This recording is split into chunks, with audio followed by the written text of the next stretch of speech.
Hello and welcome to the Infectious Group Podcast, part of the Odd Pods Media Network. Recorded at the 33 1/3 Music Appreciation Center in Speakeasy, located just outside of Detroit, Michigan. The Infectious Group Podcast is your source for jammy jams, music news, and the best in-depth music discussion. Thanks for joining us. Now here are your hosts. Howdy, hello, greetings and salutations, and welcome to a very exciting for us episode of the Infectious Group Podcast, and we think it's going to be exciting for you as well. This is going to be one of the more Frankenstein episodes that we've done in quite some time. Usually, and this is kind of a peek behind the curtain, but when you are listening to our show, 90% of the time, the three of us are sitting right here in the same room and we knock out the whole episode at once. And then really the next day, all that happens is I edit out a lot of the ums and ahs and even more laughter than you hear on the show.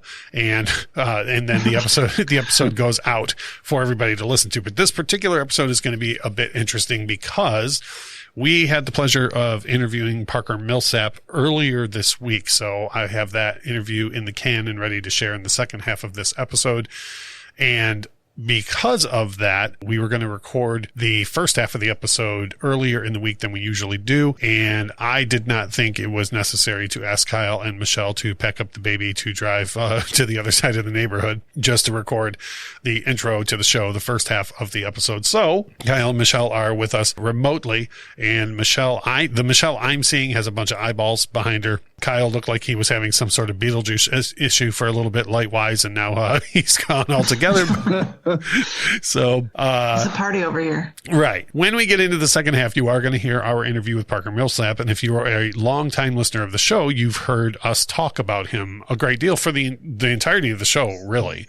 And by way of a long story, which we actually cover in the interview with Parker, through social media, we were able to get hooked up with him, and we have a great interview to share with everybody regarding just his past and the album that he has out now, and tons of different topics that we got into, and that was really, really, really fun. We will bring you all of that in the second half of the episode. As far as the first half of the episode goes, a couple of quick things I want to mention is it's been a while since I've mentioned our vinyl YouTube channel. We are getting really, really close to 950 subscribers, which is awesome. And when we started that aspect of this media empire, I decided, really set a goal for myself of 1,000. So we are inching up to that. And I appreciate anybody who has put any time or energy into helping us with that and promoting and sharing the channel out. That is very much appreciated. As always, you can always leave feedback for us. You can leave reviews for us on whatever platform you listen to us on. And we also have a Patreon. If you go to Patreon/Infectious Group Podcast, you can find our page. And one thing that we do differently, which I don't know if this is a good thing or a bad thing, but we don't have any exclusive content on our Patreon. Like I don't put anything behind a paywall that like you can't access this content from Michelle or this content from Kyle or this content from all three of us because you pay more. Like we just put all of our content out there, whether you pay or not. For free. But if you do want to help support the show, you can go to our Patreon, and for as little as $1 a month, you can help us out. And I haven't mentioned that in a really long time, so hopefully that's not a point that's labored or anything. But I just wanted to make that clear that nothing on there is behind a paywall. But if you do want to help us keeping the lights on and being able to provide more content, you are more than welcome to help us out with that. I think the tiers are like $1, $5, and $10 a month. So we do have people that support us on Patreon, and we greatly appreciate that. But if anybody else would like to join in, you're more than welcome to. You can hit us up and ask for the link directly, or I'm pretty sure you can just go to Patreon and search for Infectious Group Podcast and find it. Having said that, we do have folks who almost every week use our social media and our hotline. We have yet to have somebody take me up on the offer to go directly to Michelle's front door, but I'm really hoping one day that happens. But we always start off every week with everyone else's thoughts on our previous topic. So here we go. Feedback, Joe. Don't worry about that. Right. There's rock and roll without feedback. So a lot of the feedback that came in from last week was directly on our topic. Now, Michelle, there is a piece of feedback that reminds you what our topic was, but that piece of feedback is not until the middle of the feedback that I'm going to read. I'm going to ask you, do you have any idea what we talked about on last week's episode? Did we record in person? I don't even know. Yes. As a matter of fact, yes, we did record in person. Yeah, we did. On Saturday? Yeah. No. Yes. Wait, yes? Okay, so the first piece of feedback that we have from last week's episode, where we discussed our return to live concerts in person after the pandemic. I was just about to say that. I would imagine, yeah. I could tell it was right on the tip of your tongue, and I just ramped up and cut you right off. You did. Geek Exploration Podcast said, I haven't been yet to a concert in this brave new world, but Gwar is coming later this month, and I'm still on the fence about going. I'm not sure I'm comfortable with what it will take to enjoy that show properly. Now, I don't know if y'all have ever seen footage of Gwar, but it's very much a crowd interactive experience. Only from Empire Records. Okay, well, yeah, just imagine going to a concert like that now. So, yeah. So when we went to New Orleans, they were playing at the club across the street from our hotel. Oh, and Michelle didn't want to go? That's weird. It's really weird. Yeah, that's strange. Aaron from the I Had to Say It podcast, one of our biggest listeners and supporters across social media, shared our episode out to his followers this week and said, this is another fantastic offering from the IGP crew. They are out there doing the Lord's work and getting ready to ramp up for a return to normalcy. So, yeah, we are out busting through the front lines and helping everybody get back to normal. Michelle, here's the piece of feedback you were looking for. Jamie Porter says, great episode about returning to concerts. You're welcome, Michelle. He says right in his feedback. I remember that now. I went to see what remains of the Black Crowes this summer at an outdoor venue, and it was so nice to be able to forget all about the pandemic for a while. I don't know if I will ever participate in concerts the way I did in the past. He notes mosh pits. But I think it has something to do with getting older, as much to do with not wanting to be in close proximity to strangers. As always, keep it up and have a great trip to LA, and say hi to Parker for me. I did not get to say hi to Parker for James, and I will. The aforementioned LA trip is happening this weekend, so I will do that. I can assure you I will do that. 50%. Right, which is not a bad ratio. I mean, it's failing. Right. Mike Downing has a piece of feedback for us. Michelle, do you have any idea where? I was going to ask you, do you know where Mike lives by any chance? Chicago. That's correct. Mike says, my first concert back was in June. It was a drive-in show, but everyone was out of their cars, tailgating and having a blast. Next up was Red Rocks in July. Again, tailgating and talking to strangers, and it was full capacity. The next 3 concerts were Dead & Company, outdoors in Indianapolis, and back-to-back shows at Wrigley Field. So it sounds like Mike's trying to give me a run for my money as far as like, I think he is. Who's been to so many shows. He says, it was easy. There were people all over the place checking cards and test results. They give you a wristband and you're in. Easier than I thought, really. We saw Melissa Etheridge a month ago in a small theater. Masks were required according to the sign on the door, but once you were seated, nobody was wearing them. She was extremely grateful to be there, and she rocked. One thing I don't do and miss is sharing joints with strangers. Don't know if that'll ever be part of the experience or if that's ever going to be normal again. Just so we're keeping tabs so far, Jamie is probably out for mosh pits going forward, and it looks like Mike's out for sharing joints going forward. Maybe. Okay, so now Kyle, I know you don't like to be around crowds at all, so I assume you're with Jamie. You're not going to the mosh pit. That is true. I'm not going to the mosh pit. I'm also too fucking old and don't want to get my face broken either. So. Right. And Michelle, now I know you also don't want to get your face broken. What about sharing joints, Michelle? You going to be sharing joints in the future or no? The last time I got high, it was real bad. So I will not be doing any joints personally or sharing them with strangers. Fair enough. Listener Nick Fowler says to us, so far the only concert I've been to was, since live shows returned, was the Hella Mega Tour in August, which was Green Day, Weezer, and Fall Out Boy. It was definitely a little strange at first, but since it was an open-air stadium at Comerica Park, I wasn't too worried about being in close proximity to others. I think moving forward, it'll be interesting to see how live shows will change and if bands will do fewer shows in a year and use live streams to supplement their income, at least for the next year or two. I think it'll be a while before concerts are fully back to normal, which is we mostly agreed with that, but I feel like at least 3 of us are putting all of our chips on next summer. And hopefully. Yeah. Yeah.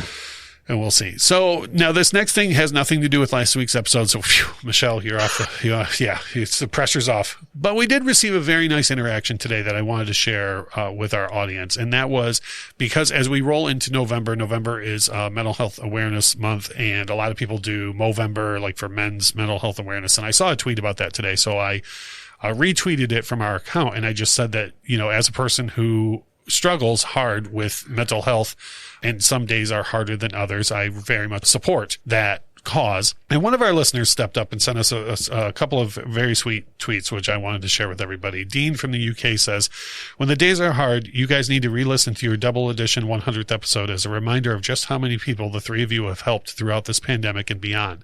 That is fucking incredible. And the impact you guys have made on your own friends and family. That, my friend, is incredible. Thank you once again for all the great content, which I thought was a very, very sweet thing. That's very sweet. Yeah, I thought that was a very, very sweet and nice thing for a listener to pass on to us. So, I never even thought about that. That's crazy. Yeah, it is. You know, it's like when we did those episodes and you guys kept saying, like, I can't believe, like, how many people are listening to this and talking about it. And that, as much as I was focused on the messages people were leaving us for how positive an impact music had on them, I really didn't stop to think how positive an impact we've had on people by just keeping a positive force out there in the world. You know? I'm gonna do it again. Right. Well, now when I say we, I mean you, Michelle. I obviously. Yeah. Okay. Speaking of positive impact, almost weekly we get a positive impact of our own from Seth, and he has left another voicemail for us, so I'm going to play that for you right now. Hey, Infectious Groove, this is Seth calling you back, just like I said I would. This threat has been fulfilled. Anyways, I very much look forward to Michelle the Science Gal segment on future shows where she teaches us about math and science. It's going to be great. But to talk about your last episode about concerts and going to live music again post-pandemic, I went to my first concert post-pandemic. I think it was maybe like 2 weeks ago now, and it was to see Death Cab for Cutie. And first of all, I was stoked because I love the band, and it was cool because they announced the show, and then the actual show was the next week. Normally you have to wait in the old days, you would have to wait like a year to see the concert you purchased tickets for. So that was cool. The build-up was there. And also I was really excited because it was in a very, very small venue that held about, I would say 800 people. And you just don't get to see Death Cab for Cutie in a venue that small anymore. It was cool. But it was also cool because of COVID. There was not a lot of people there. And it was indoors. I was still nervous because it was the whole vaccine mandate where you had to have vaccine and that sort of thing to get in. And so, you also had to wear your mask inside. And unlike Russ's experience, the venue staff was very diligent about making sure people kept their masks on. And, I, like Kyle, went to the balcony because I was like, I just want to get away from all these people. And it was really cool. It was really fun up there, except for a group of drunk people spilling beer and being obnoxious that has already returned, Russ. I hate to break it to you. And the one large gentleman who was unable to keep his mask on unless he saw that the venue staff was looking at him or coming towards him, or actually had to come up and tell him to put his mask back on. Otherwise, he wore it as a chin strap, which is much better, apparently. Anyways, other than that, the concert was amazing. I think that I would start to go to more concerts. I think I will be more selective because I used to go to lots of concerts. I think I'll be more selective on which ones I go to. And because I found during the pandemic, I don't really enjoy being around large groups of people anymore. So I don't, get cut off. Maybe I already have. But I'll let you go with that as my concert return story. So it's funny because right at the end, Seth says, I think I got cut off already. And then he goes on to talk, and then that's when he got cut off. That's funny. I didn't think about being more selective with my concerts, and I feel like I'm definitely there. Like I'm just not willing to go see anything all the time anymore. Well, based on money alone, you were getting pretty selective as it was. One need only think back to the time that you got to see the legendary Tom Petty oh no, wait. You didn't get to see Tom Petty in concert way pre-pandemic. Young and poor. Right. Oh, now yeah. I'm just... all those 4 years ago. No, this was like when I was in my 20s. So Tom Petty that tour was much more recent than when you were in your 20s. No. Okay, we'll take that offline. But one thing too that's funny is another thing Prince was doing way before it was cool was the last time I got to see Prince, the tickets for that show went on sale on Monday and the concert was on Wednesday night. So that's similar. Yeah, that's sweet. Yeah, and then Kyle, another nod to your not wanting to be around crowds. It's like if nothing else, the pandemic is okay, well, Kyle gets his way because now he gets to see live music, which he's grown to appreciate, but there's still less people there. Yeah, it's also good to hear that the same kind of people are still coming back to concerts. Yeah, for sure. Yeah, same crowd. Either way. Yep.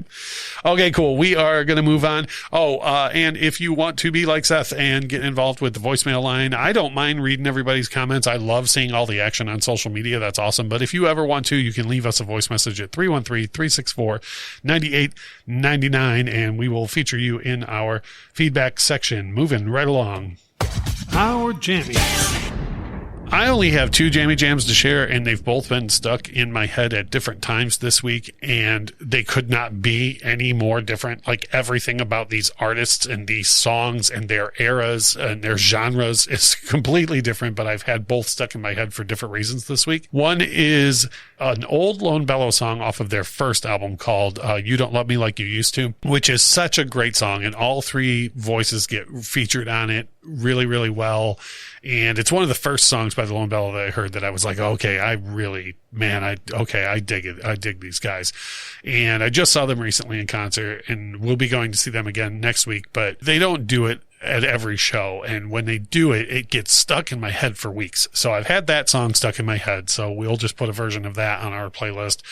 The other one that, again, could not be any more different in any way than it is the song Still of the Night by Whitesnake. And it's the only other huge hit that they had in the late 80s outside of Here I Go Again. But they released, in late 2020, they released a series of albums where they more or less broke up their hits into different genres. Basically, instead of releasing like one greatest hits album, they released an album called like the rock album that has all their bangers on it, and then like the love album that has like all Is This Love and all their ballads, and then they had a one called the blues album.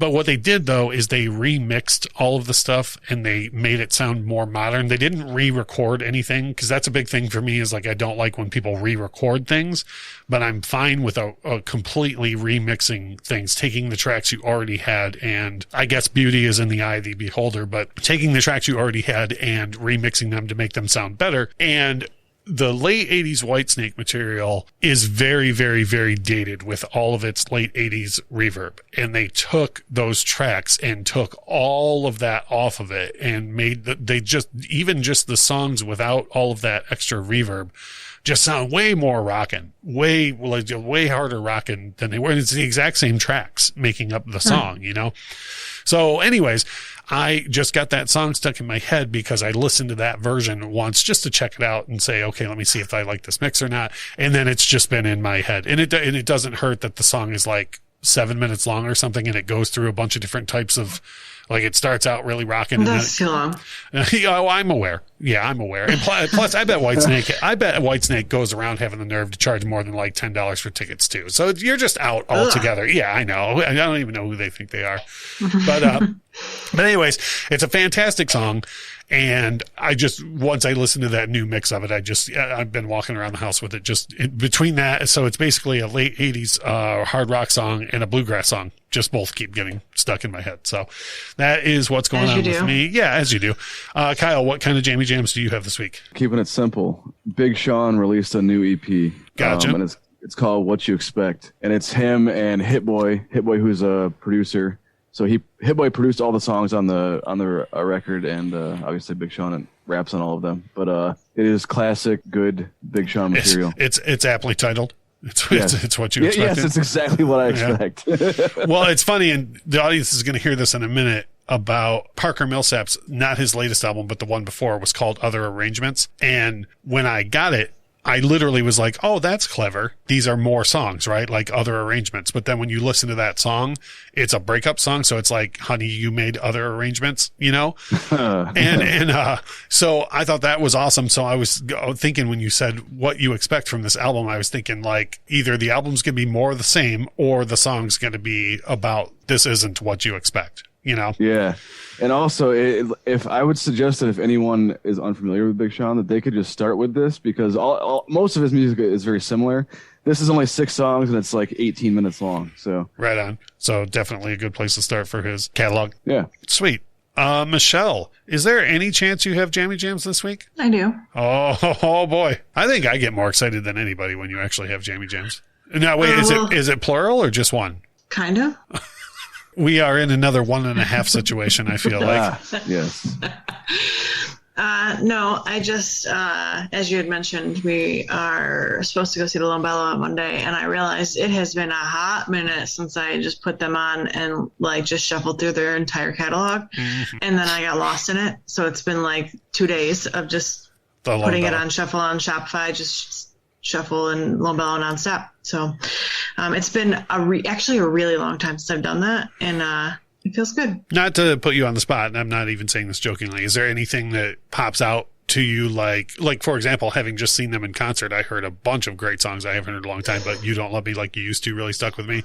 Is there anything that like when it came on you can remember being like, oh my God, yes, I love this song, or no? Green Eyes and a Heart of Gold. I feel like I don't know if we've talked about this in the show, but the first album is so good. It's just not, I don't know, how would you say it's not. Production isn't. That's fantastic. The word. Production is not fantastic. And so if I listen to anything from the first album, I prefer it to be live because it just like, I just look up performances, but when you put it on Spotify, it doesn't do that. So I forget often about that. So when that came on, I like cranked my radio to 100 and was rocking out. So sweet.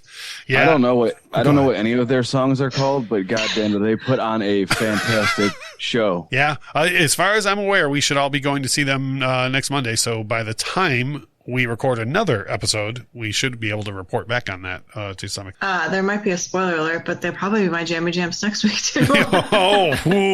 Oh boy. Might be a twofer. I just remember the very first time you and I saw the Lone Bellow in concert, and they do a slightly different intro to Green Eyes and a Heart of Gold live than they do on the record. And the way they started it was with some like percussion to the beat. And then when they hit the chord, you elbowed me and you're like, they're going to do your song. I was like, yeah, I got it. Cause that was the first song I loved by them as well, was Green Eyes and a Heart of Gold. Yes. I do remember you saying that was your favorite off the record. I think the first time you would listen to it all the way through. Yeah. And then you're like, oh, they're doing it. I'm like, I can hear it. Do we hear it? They're doing it right now. Yeah. It's happening right this second. All right. Those are our Jammy Jams and the feedback from all of y'all. If you want to leave us some feedback, you can reach us everywhere on social media. Go to Michelle's front door or dial 313-364-9899. We are going to take a quick break. When we come back, we are very excited to share with you the interview that we did with Parker Millsap, and we will have that for you in a couple minutes. You're listening to the Infectious Groove Podcast on the Odd Pods Media Network. We'll be right back.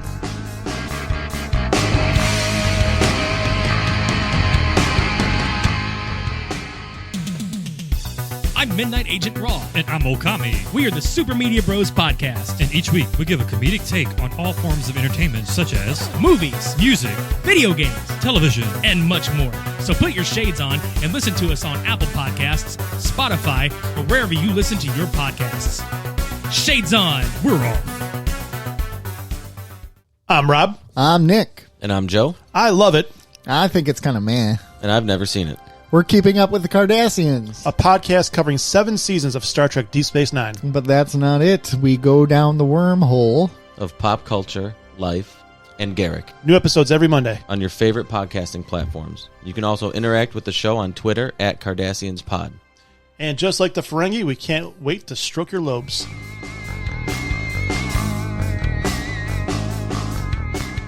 We are back, and we are really excited about this episode because this is yet another thing where social media has bestowed upon us the power to talk to an artist that all three of us love, that Michelle got me into this artist, the both of us together got Kyle into this artist, and we got connected to him through social media.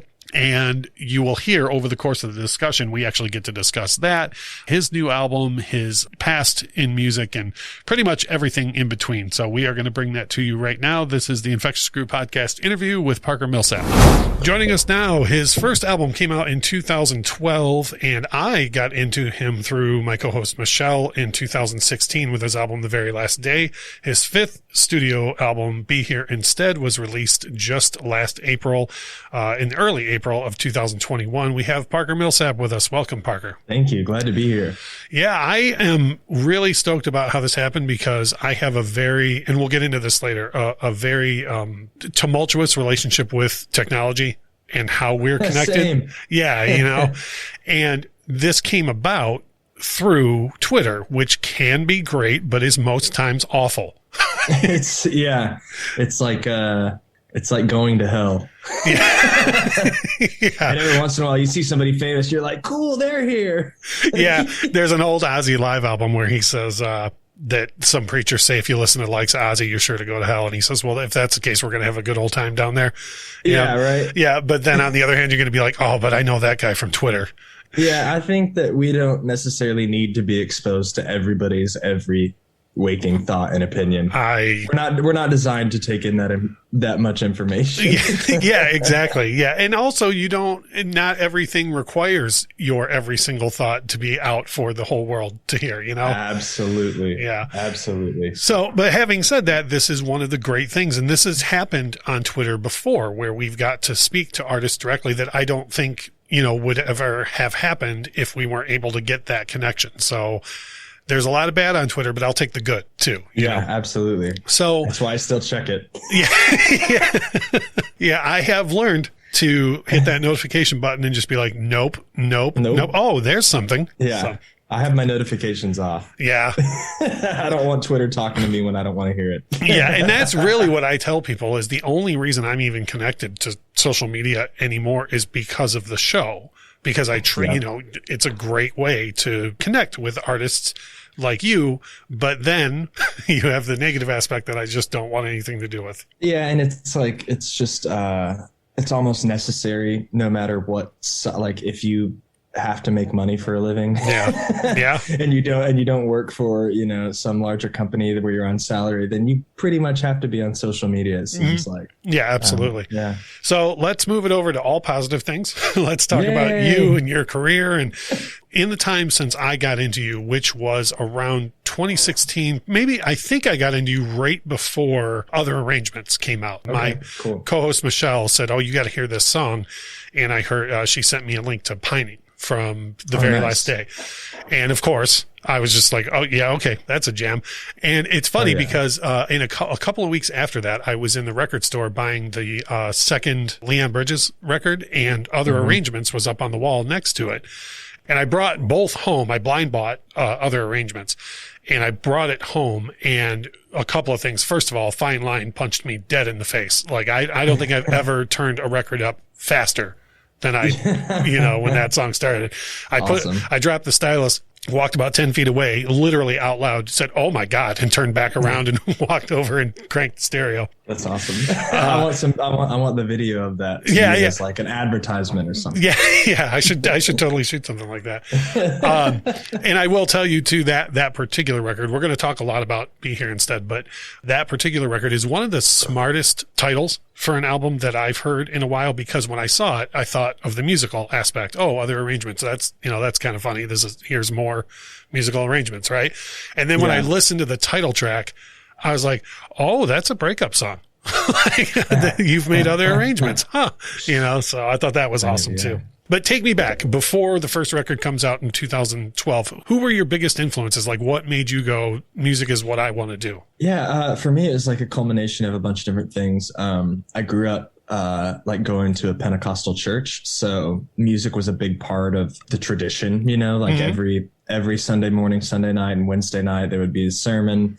But before the sermon, there would be like at least 30 minutes of live music, congregational singing, that kind of thing. So I got a lot of that experience early on, just like playing music with people for the sake of it, kind of, like kind of disconnected from the music business or stardom or records even. Yeah, playing music just to be moved by playing music. Yeah. Yeah, exactly. Like in a community setting. So I'm really grateful that I had all that experience. So I kind of got to fall in love with music with like outside of the parameters of pop culture first, which I'm really grateful for. But then also at home, like my parents listened to cool records. So I was listening to a lot of, like the first record that blew my mind was this Ry Cooder record called Boomer's Story. That's just kind of like a blues folk record, but just great textures, great players. It's fun. And I actually met a guy who was kind of trained. He's an engineer producer, but he was kind of like trained by the guy who produced this record that I fell in love with. I was able to meet him a few years ago. And he was like, wow, that's amazing that you fell in love with that record as a kid, because the guy who produced it said he wanted it to feel like a kid's record. Oh, wow. Like it's not a kid's record, but the guy who produced it said he wanted kids to be able to listen to it and connect with it. And I find out, like 18 years later, like, hey, it worked. Yeah. Yeah. It's like someone should let him know that worked exactly as desired. Yeah. Yeah. So that was like my first real, like, what's going on there? What is that sound? I was listening to Ry Cooder records. And then also once I got a little older and words started to mean more to me, I started listening to a lot of like Robert Earl Keen and Lyle Lovett and John Prine and Guy Clark, kind of like that singer, like a classic acoustic singer songwriter thing. I got really into that. And, and then there was always like in Oklahoma and just the age that my parents are, I feel like, 80s music was really big, but like leaning more towards like 80s rock than like Genesis or Phil Collins, like leaning more towards the AC/DC and that kind of thing. So I grew up very aware of AC/DC and Led Zeppelin and like the classic rock staples of the, mid 80s. As well as the more like obscure references that I just mentioned. But yeah, all of that is kind of always flying around in my head. I love finger picking guitar, acoustic electric, like finger picking guitar. I love it, but I also love giant 80s hooks and distortion, so I feel like, a lot of my music is me trying to like reconcile all these different kinds of music for sure. that I love. And I definitely hear that. It's like I say, I wasn't, going back to other arrangements when I picked that record up, I didn't come down and think, oh, well, this is going to be a, Lindsey Buckingham, Simon and Garfunkel style affair. I just, I thought more Parker Millsap, cool, and then when it dropped and that huge sound of Fine Line came out, I was like, oh, okay. Yeah. He's definitely going to experiment with some other sounds here. And I love that, there's no shame in being influenced by so many different things. And I feel like a lot of people try to get siloed with their sound. For me, it's just like a product of anybody who grew up with the internet. Like you can't be genuinely fully one genre. I just don't. If somebody is like, I do this kind of music, it's like, well, I don't believe you.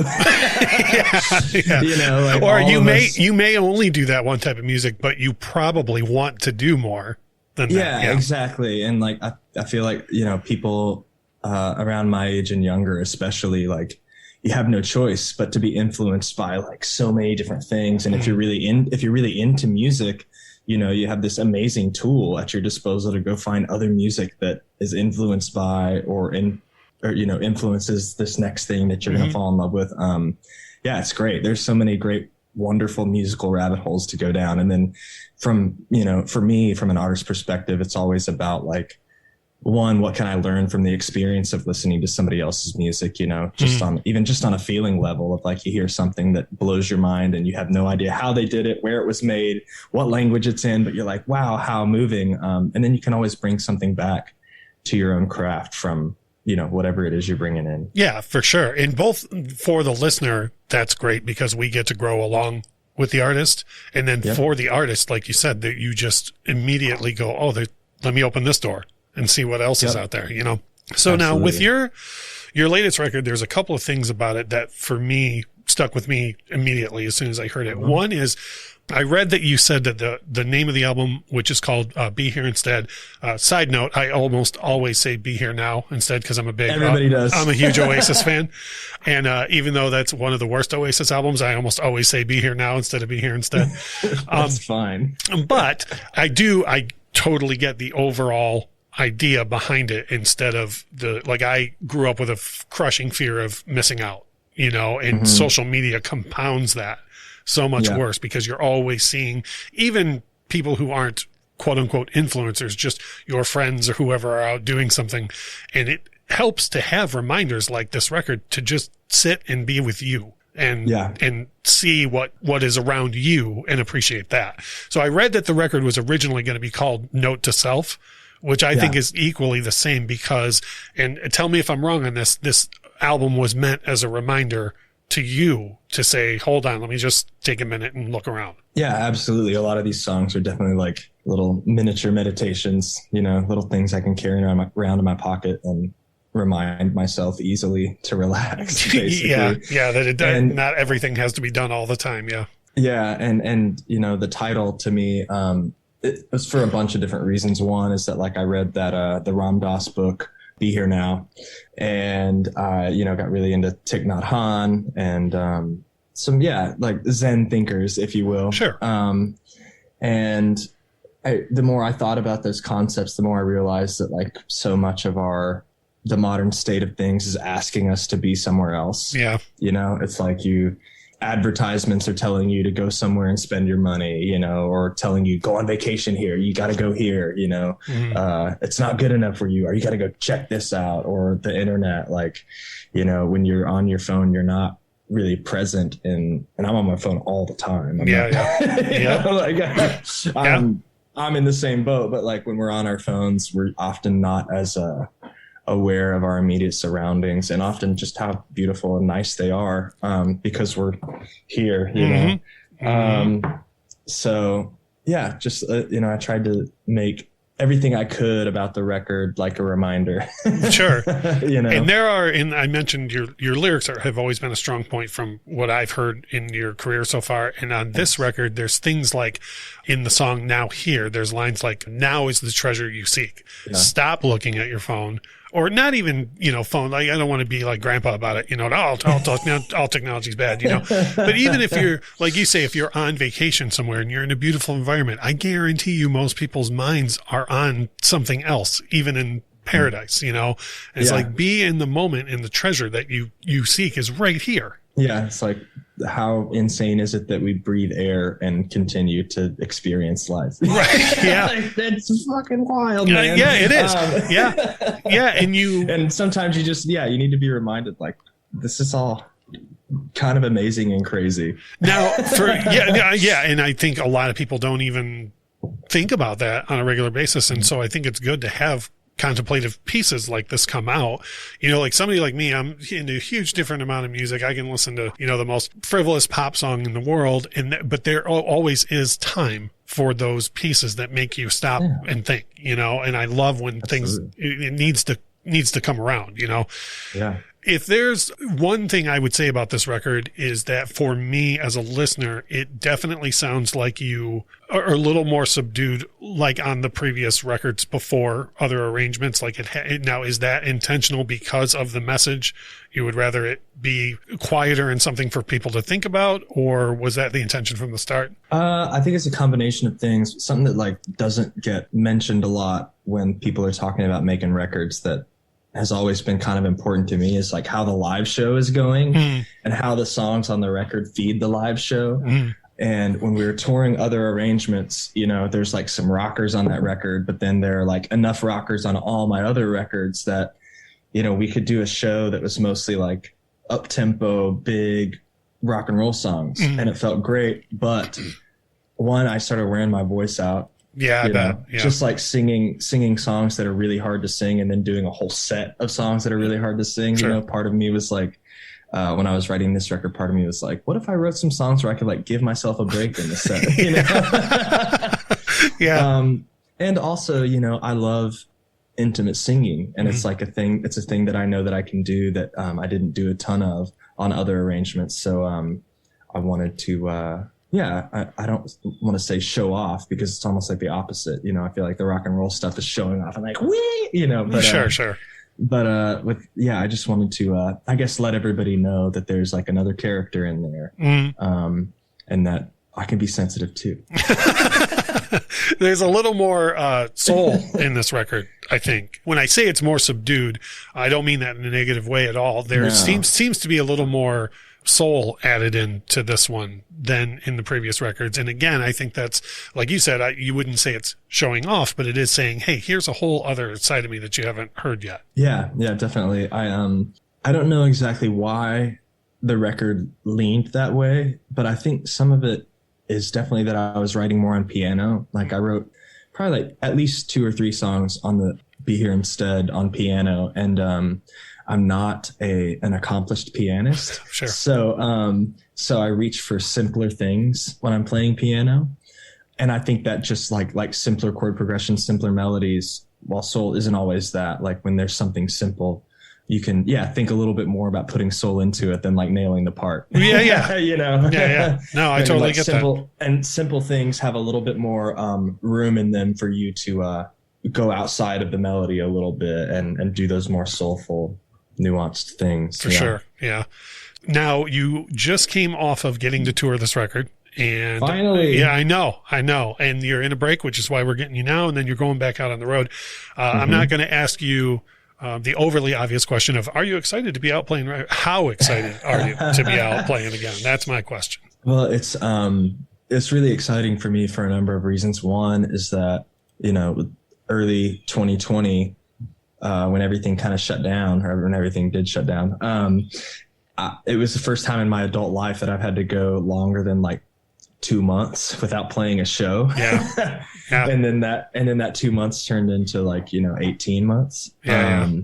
So I feel, and I know that like I've talked to a bunch of my peers and friends now, and like I know we all went through the same thing of like, who are we? Like if we're not playing shows, if we're not on tour, like are we of any use to the world? For real? Like just this like, well, if I can't do that, and it's gonna be, like I'd recorded the record, but it's going to be at least a year before this record comes out, just knowing how the record cycle works. So like, what do I do?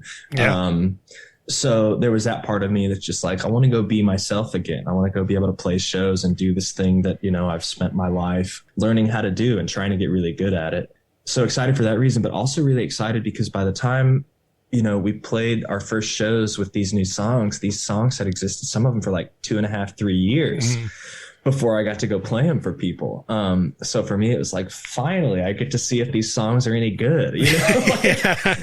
Like for me, the circle isn't complete until I play the songs for people and they clap, Right. Yeah. I'm like, okay, it worked. And then I would imagine the next stage past that is when you start to hear the crowd singing it back to you. You're like, okay, this one's on the next level. Yeah, exactly. And it's funny on this tour, there were a few songs where people were singing along. And I was like, this is the greatest day ever. It really is like a magical feeling, more than like, wow, these people love me so much they're singing me my song, it's more just like, it's more like, wow, we're all singing together. It feels like church, what I mean? But I wrote this song, that's cool, but like, wow, we're all singing this song together. What a great feeling. But so for me, after the first show, I was just like, yes. I feel like it's like if your mental health existed on a scale of 0 to 100, I was at like a 50 for 2020, and a good chunk of 2021. And that first show is like, okay, we're back at least 99% now. Yeah, which is awesome. Now, it's really great. One thing I wanted as a concert goer, and again, I'm going to try hard to stray to the side of get off my lawn, but as a concert goer, I wanted to see when all of this got taken away, I wanted to see less cell phones. I wanted to see more engagement with the crowds. Are you seeing that as an artist so far? Are you seeing people be more appreciative of, kind of a don't know what you got till it's gone type situation? Or what are you seeing? I've noticed that people are partying a little bit harder. Every night of the tour, Saturday night. I think just people because it's been so long since people have felt really comfortable and safe doing something. And like I had many fans come up to me after a show or send me a message on Instagram or Facebook or whatever and say, this was my first show back. Wow, great job or whatever, but also just like seeing how much it means to people to just get to go do something and feel safe doing it and have a really good time. I think people are, I don't want to say that I'm more grateful because I've always been grateful for like the opportunity to do any of this, Sure. but there's definitely like a renewed awareness of how great it is. Sure. And I definitely felt that from fans. That's good.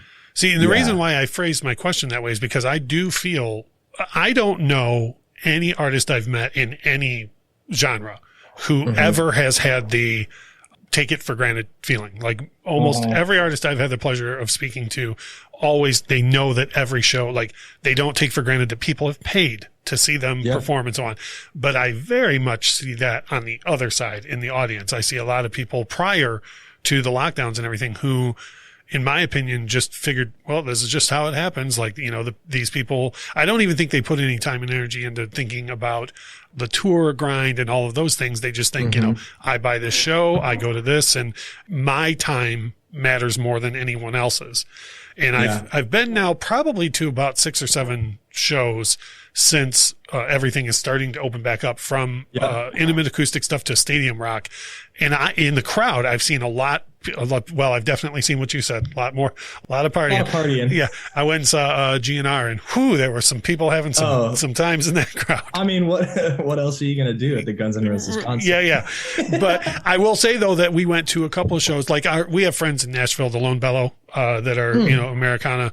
Absolutely. Yeah. And I've seen them twice since the thing started to open up. And at both shows, you could hear a pin drop when it was time to pay attention. And you could hear like you said, the congregational singing along when it was time for that. And I didn't see anybody worried about what was going on Twitter or Instagram or anything. Yeah. So, you know, like you say, I don't think anybody expects an artist to take it for granted, but I certainly think that the concert going audience was taking it for granted. Yeah. There's so much good music out there, and like you know, like the song we all know, you don't know what you got till it's gone. Yeah. It's just like, you know, especially like for me living in Nashville, there's so much music going on all the time. It can be overwhelming, you know, and I know for people like anybody who lives in a major urban center could feel that way. If you keep up and you know about the shows going on, you know, like, wow, there's like 20 shows going tonight with great players, great singers, great songwriters, but not having it for a while. I feel like everybody is, just like that much more grateful. And I think, you know, live music is it's a spiritual practice, like whether anybody wants to admit it or not, like both on the musician's part and on the audience's part. Like it's a community event. It's a communal gathering where we all partake in the same experience together. And like, we're all taken through the same emotions. We're all taken through the ups and downs together. Yeah. And you know, it's like a condensed version of life, you know, and you come out more connected to yourself and the people around you because you've gone through this experience together. And I think not having it for a while, everybody, you know, kind of realized like, oh, it's more than just a good time and the picture on Facebook or whatever, you know, like this is something that's like essential to the human spirit. I couldn't agree more. Yeah. Yeah. Like live music. I mean, as far as we know, it's like one of the first arts. You know, like as far as we know, I mean, birds sing. Yeah. You know. Yeah. You know, it's such a part of life. Music happening right now in the moment, and you only get that at a show. Yeah, for sure. Yeah. And I have one more question. You've been very generous with your time. I greatly appreciate it. I have one more question, but I do want to make one quick comment. We have 3 of us that usually host the show, and my friend Michelle is the one who put me up on your music in the first place.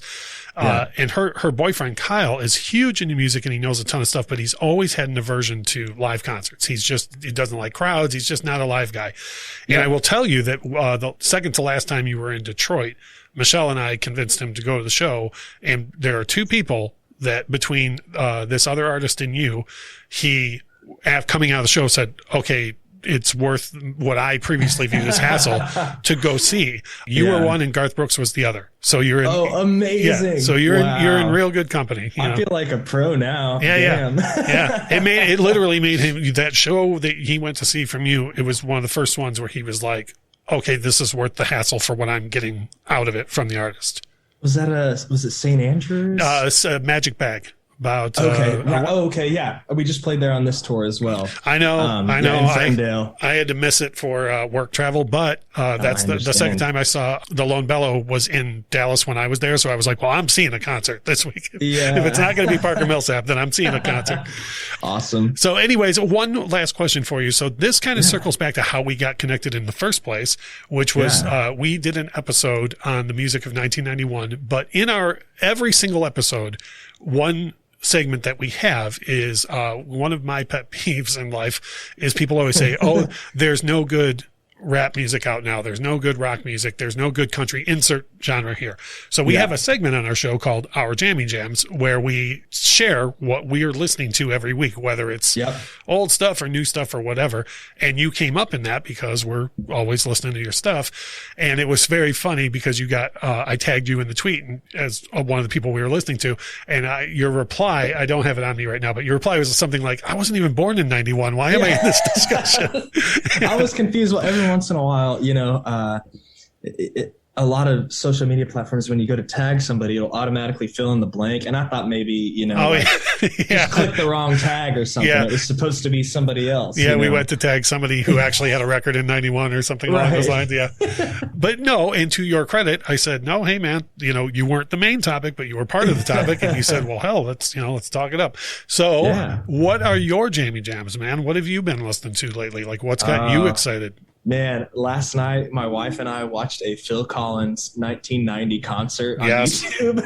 Yes. I've been listening to a lot of Genesis and Phil Collins lately. Very nice. Yeah, that's been like my driving music, or like when I ride my bicycle, that's what I'll listen to. But and can we all admit that Easy Lover is like one of the greatest songs ever?